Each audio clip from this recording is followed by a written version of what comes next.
Kevin told Dalton and Penny that they needed to get out of the room before Professor Colt's pill bowl exploded. "Are you kidding me?" Dalton asked incredulously. It wasn't that Dalton didn't trust Kevin, but Professor Colt was a trained faculty member after all. There's no way she'd make a mistake like that. "You can stay here if you don't mind getting burned to a crisp," Kevin said calmly. "No way. I'm out of here," Dalton said as he walked briskly towards the door. While she was talking, Professor Colt was moving the bowl over the Bunsen burner. She was adjusting the flame to the proper height for the preparation of a healing pill. "Professor, please wait a moment," Kevin interrupted her as he strode towards the table. "Do you have any questions, Kevin?" Professor Colt asked him. The other students in the class all looked at Kevin. They were wondering what stunt he was going to pull this time. "Professor Colt, you're making a big mistake with this pill," Kevin said very nonchalantly. "If you turn off the flame now, there shouldn't be too much damage." This drew an immediate reaction from his classmates, who all broke into laughter. They couldn't believe that he had the nerve to correct the professor while she was putting on a demonstration. With all her experience, there was no way she could be doing anything wrong. Who was he to interrupt her like this? Professor Colt was obviously irritated by Kevin's comment, and she scolded him. "Didn't you hear what I just said, Kevin? The most important thing in preparing a medicinal pill is the flame. If you put out the flame now, the pill will be ruined." She was starting to get angry at Kevin. It was bad enough that he hadn't listened to her lecture, but how could he question her abilities? She was a member of the union and was actually their chief apothecary. While she hadn't made every single possible pill, she still had enormous experience and had made countless healing pills in her career. She'd never had a single problem. "Professor Colt, I'm not questioning your skill. It's just that you didn't use any of the grass in that container as you were measuring your ingredients," Kevin pointed out innocently. He recognized the grass in the container as one of the basic components of any medicinal pill. It was something that you could never leave out because it helped the blending of the other ingredients. The most important thing that it did was to prevent the temperature from increasing too rapidly and causing an explosion. The other students thought that Kevin was just trying to draw attention to himself and confuse everyone. They figured he'd probably never seen anyone make herbal meds in his entire life. Mike couldn't resist putting his 2 cents in. "Stop making a scene, Kevin. If you don't want to learn anything, just leave. But don't mess it up for the rest of us." "The class leader's right," Lionel added. Then he let Kevin have it. "Do you know how important this is? If you don't appreciate what Professor Colt is showing us, then just go home." Kevin's classmates started glaring at him in disgust. Dalton started clenching his fists. He knew that Kevin wasn't someone who did things just to get attention. These guys were really ticking him off. Kevin sighed lightly. All he was doing was warning Professor Colt because he cared about what might happen. Why did they all think he was causing trouble? 2 minutes had already passed, and Kevin could see that the bowl was getting too hot. You could feel it from several feet away. "This isn't good. Everyone get down," Kevin yelled. He was done trying to explain and grabbed Professor Colt, pulling her to the floor as he protected her with his body. "What are you doing?" she exclaimed. Kevin's classmates still didn't understand how much danger they were in and started to criticize him. "Let go of Professor Colt," one of them yelled. Mike started rolling up his sleeves to take a swing at Kevin as he shouted, "Get away from Professor Colt right now. If you don't, I'll report you to the administration and you'll be expelled." He was about to say something else, but they were all interrupted by a huge explosion from the bowl that Professor Colt had been heating. It was like a volcanic eruption throwing a wave of hot air across the room. Shards of the bowl were flung out as the bowl shattered from the blast. The shock wave knocked some of the students across the room and into the wall. Some of them were cut by fragments of the bowl that flew all over the room. And the mixture had gotten so hot that the herbs were instantly vaporized. Professor Colt was absolutely stunned. She shook her head in disbelief. Had he actually been right? As the rest of the students lay on the ground in a daze, they looked over at Kevin with shocked expressions. It couldn't have been a coincidence. Kevin had been telling the truth after all. But Kevin didn't have time to worry about what his classmates were thinking. He was too concerned about the intense pain he was feeling in his back. Since he'd been closest to the table, he'd also borne the brunt of the heat and debris from the explosion. His clothes were shredded and burned, and he had serious burns on his back. But he'd managed to protect Professor Colt, so she didn't suffer any injuries. Professor Colt came back to her senses and felt Kevin's body lying on top of her. This was definitely an embarrassing position to be in. "Kevin, would you please get off of me?" Professor Colt said very quietly. "Okay, Professor Colt," he replied as he stood up awkwardly. Professor Colt glanced around the pill room and saw the destruction. "Send the injured students to the infirmary. Everyone else should go back home to rest. Today's lesson is over," she announced. "Are you okay, Kevin?" Dalton asked as he ran over to his friend. "Don't worry, I'm not dead yet," Kevin replied. It stung a little, but it wasn't as bad as it looked. "Let me get you to a hospital to be sure," Dalton insisted. He really hadn't expected Kevin to hit the nail on the head like that. He said the bowl would explode in less than 5 minutes, and he was absolutely right. "Don't be ridiculous. I'm okay. You should go home and get some rest." Kevin stretched his shoulders a few times. "Okay. Sounds like a good idea. Call me if you need anything," Dalton offered without hesitating. The pill room was still uncomfortably hot, so Kevin decided to head home and change his clothes. Plus, his shirt was pretty tattered from the explosion. On the way out, Professor Colt stopped him. "How did you see the problem with the pill?" she asked him earnestly. "It's very simple, Professor Colt. I saw that you hadn't added the correct ingredients," Kevin explained. But he didn't want her to feel embarrassed, so he added, "It's probably because you were talking to the class while you were working on the pills." "Tell me honestly, do you know how to concoct herbal medicine?" she asked as she looked directly into Kevin's eyes. There weren't many apothecaries left in the world, and the ones who remained guarded their secrets very strictly. So Professor Colt wouldn't believe Kevin if he said that he didn't know anything about making herbal pills, and she certainly wouldn't believe that he just made a lucky guess. "You're right, Professor, but I only know how to make a few kind of pills," Kevin replied modestly. In fact, there probably wasn't a single medicinal pill that he didn't know how to refine. He just needed a little more practice to get better at it. For some reason, Professor Colt was actually very relieved to hear Kevin's explanation. "It's really a good thing to know how to concoct a few kinds of pills. There's currently a great need for more apothecaries. I was lucky enough to join the union and get many years of training from them, but I only know how to produce 10 types of pills." Then Professor Colt sighed. "It's too bad that there are too few apothecaries around these days. The formulas are so hard to find and reproduce that some pills are worth a fortune. For something like the power pill or the augmentation pill, well, they're like miracle drugs." Kevin nearly laughed out loud when he heard her say that. He could easily make the herbal meds that Professor Colt found so unattainable. However, he still had some doubts.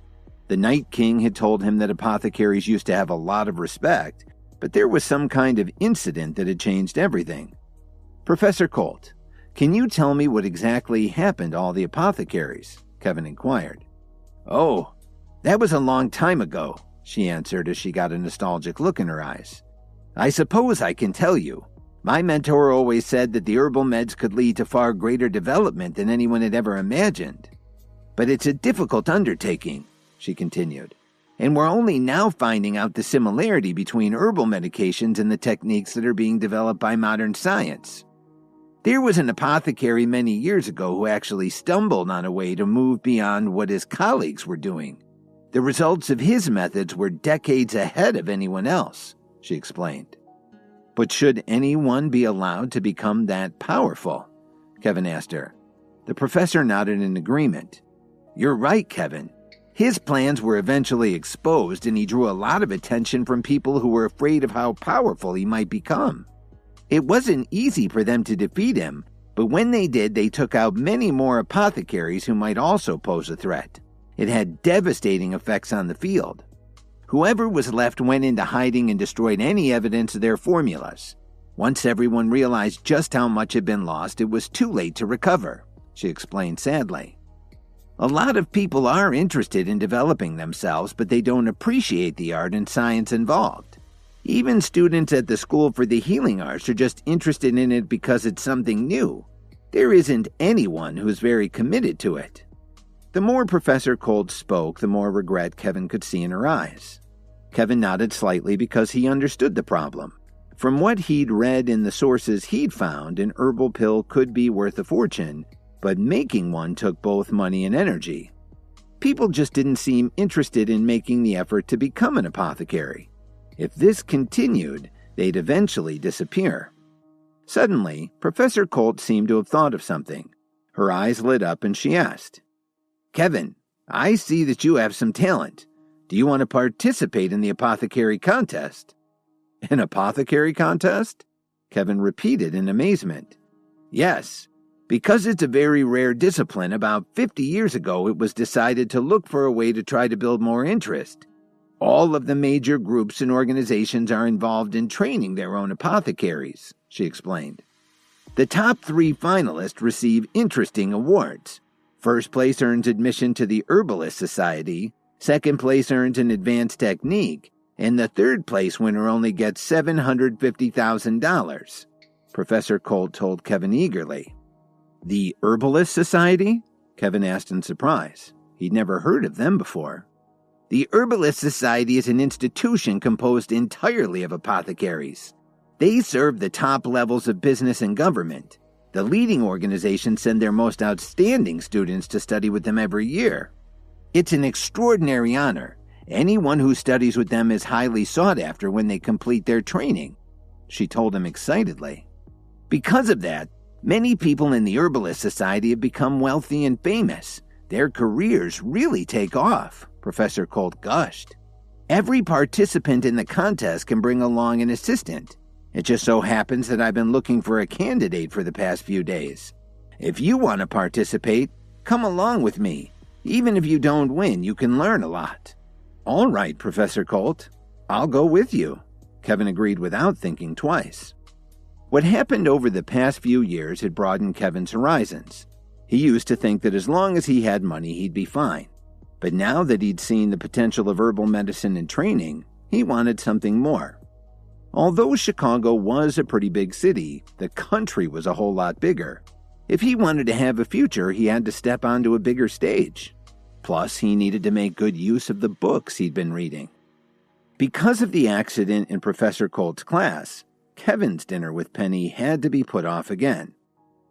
After saying goodbye to Professor Colt, Kevin headed home and went straight to the study to get ready for the apothecary contest.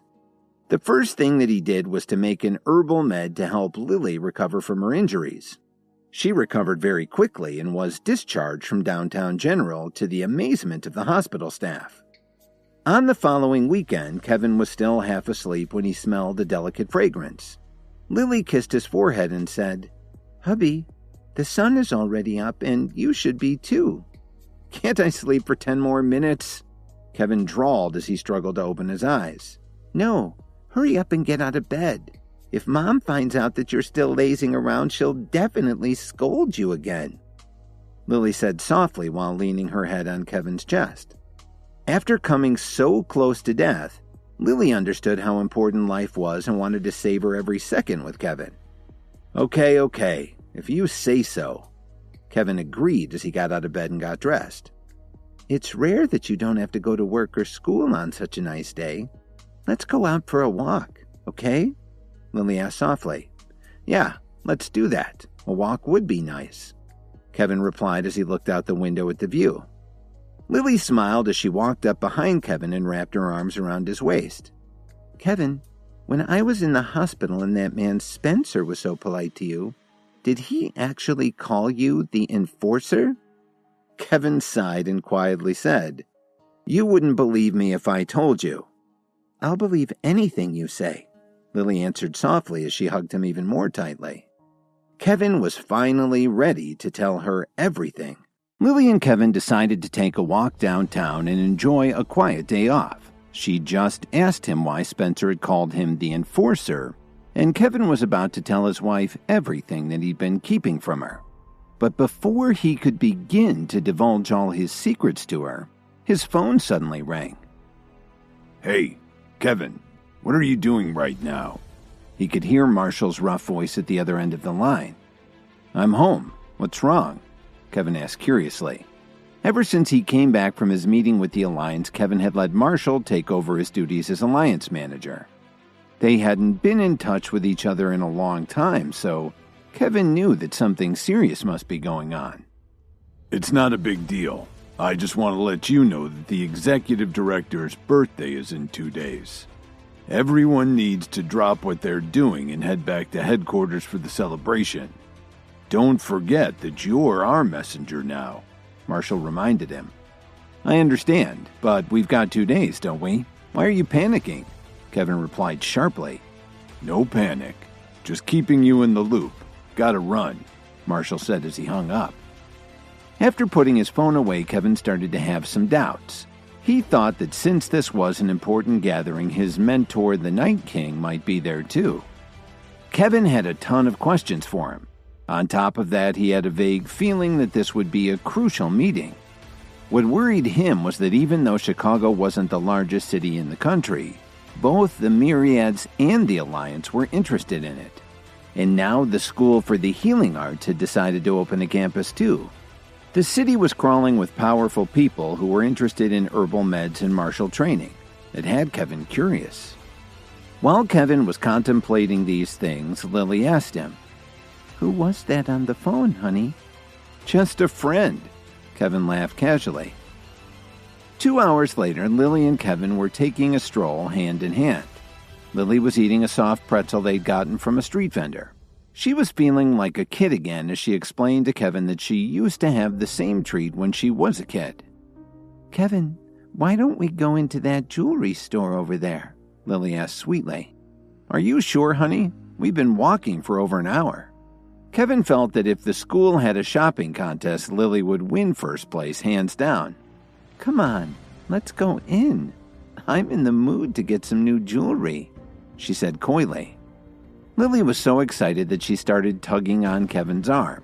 He finally gave in and the two of them headed into the store. As soon as they walked in, Lily spotted a diamond ring that she wanted.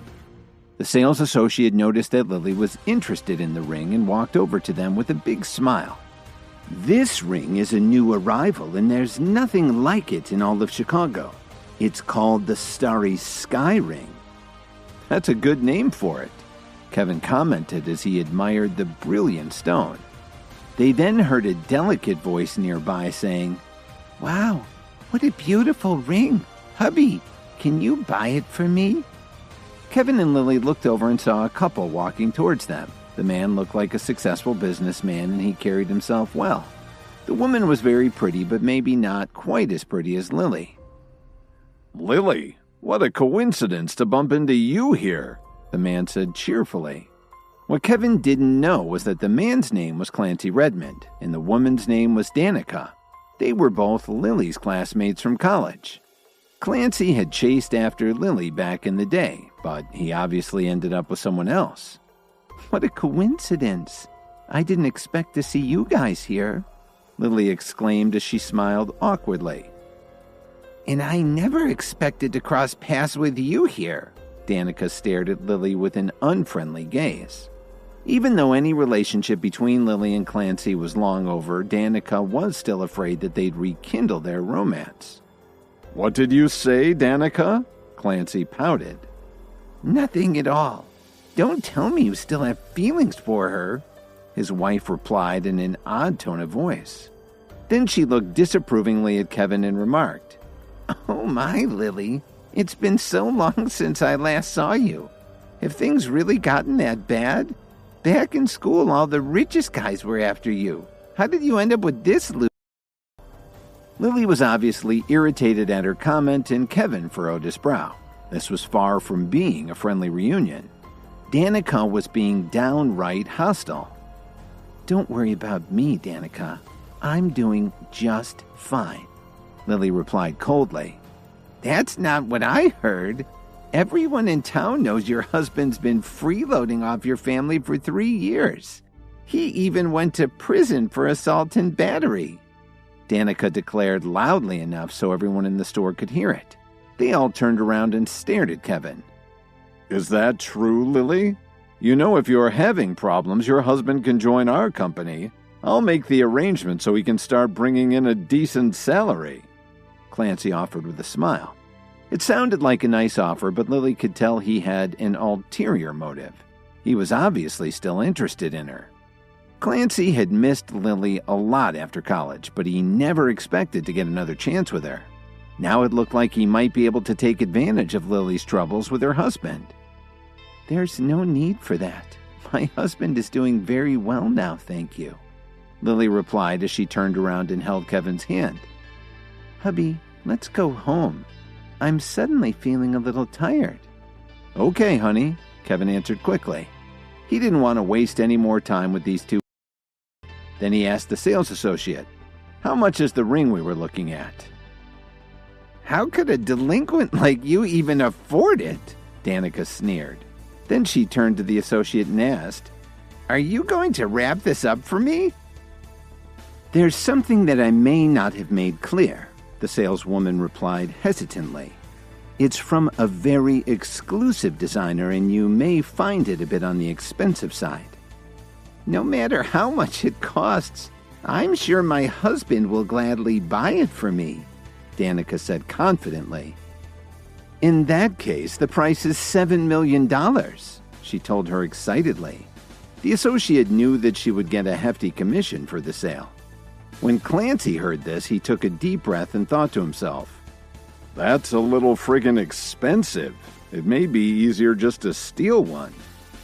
Even though Clancy had been in business for a few years and had been pretty successful, he had nowhere near that much money to throw around, a few $1,000s at the most. "Why don't we look at something else, sweetie? That's really expensive," Clancy said softly. But Danica wouldn't give up. "I don't care. I want this ring and I want it right now," she insisted. Clancy wasn't from a wealthy family like Lily, so he didn't have very deep pockets.